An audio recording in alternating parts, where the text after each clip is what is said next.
আমার প্রাণপ্রিয় একাত্তরের সৈনিক, মুক্তিযুদ্ধের সৈনিক, জয় বাংলার সৈনিক, বঙ্গবন্ধুর আদর্শের সৈনিক যারা বাংলাদেশকে ধারণ করেন, সবার দৃষ্টি আকর্ষণ করে বলতে চাই, আপনাদেরকে স্মরণ করে দিতে চাই। কারণ তরুণ তরুণী যারা বর্তমানে 24-এর রাজাকার, যারা না বুঝে না জেনে তাদের সাথে সঙ্গ দিচ্ছে, তারা যেন বুঝতে পারে, জানতে পারে। তাই সর্বোচ্চ শেয়ার করবেন।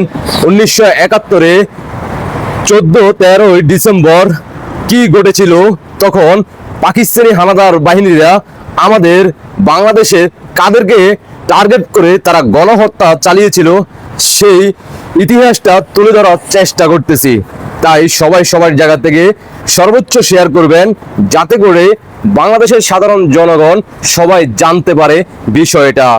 ইতিহাস কখনো ভোলা যাবে না, কারণ তখন বিশ্ব মিডিয়া বঙ্গবন্ধুর কথাগুলো, ভাষণগুলো রেকর্ড করেছিল। বিশ্ববাসী স্বীকৃতি দিলেও বর্তমানে এই রাজাকার নতুন বাংলাদেশের তারা স্বীকার করতে চায় না। শুনতে থাকুন আর দ্রুত দেশবাসীকে সর্বোচ্চ শেয়ার করে দেখার সুযোগ করে দিবেন। দেখতে থাকুন। বাংলাদেশের কতগুলো বেঈমান, বাংলাদেশের কতগুলো মির্জাফর রাজাকার বদরের নামে পশ্চিমাদের সঙ্গে হাত মিলিয়ে 14 তারিখে 13 তারিখে শহরগুলোতে কারফু দিয়ে আমার বুদ্ধিজীবীদের হত্যা করেছে। আপনারা শুনে আশ্চর্য হয়ে যাবেন ভাইয়েরা আমার, যে ডাক্তার, চোখের ডাক্তার, তার চোখ হয়েছে, তারপরে হত্যা করেছে। যে মানুষ ডাক্তার, বুকের ডাক্তার, তার হৃৎপিণ্ড বাবতম বার করেছে, তারপরে হত্যা করেছে। যে লেখক, তার আঙ্গুল করেছে, তারপরে হত্যা করেছে।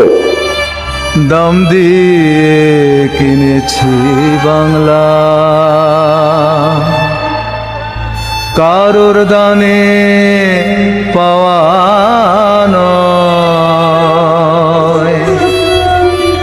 আমি দাম দিয়েছি প্রাণ লক্ষ কোটি,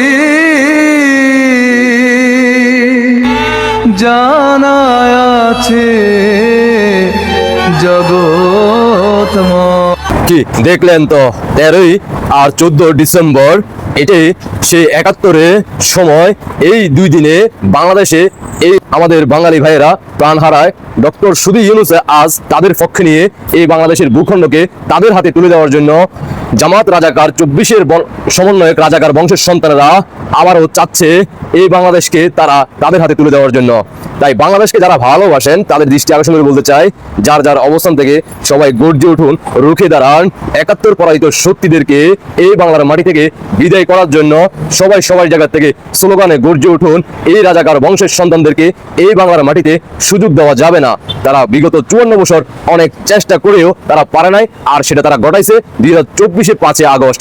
আর 5 আগস্টের পর থেকে একের পর এক মুক্তিযোদ্ধা, শিক্ষক থেকে শুরু করা, নারী শিশু কন্যা থেকে শুরু করা সবার উপরে সে একইভাবে কিন্তু মব করে যাচ্ছে।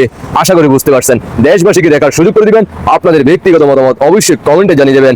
আল্লাহ হাফেজ। বিজয় আমাদের আসবেই আসবে ইনশাআল্লাহ।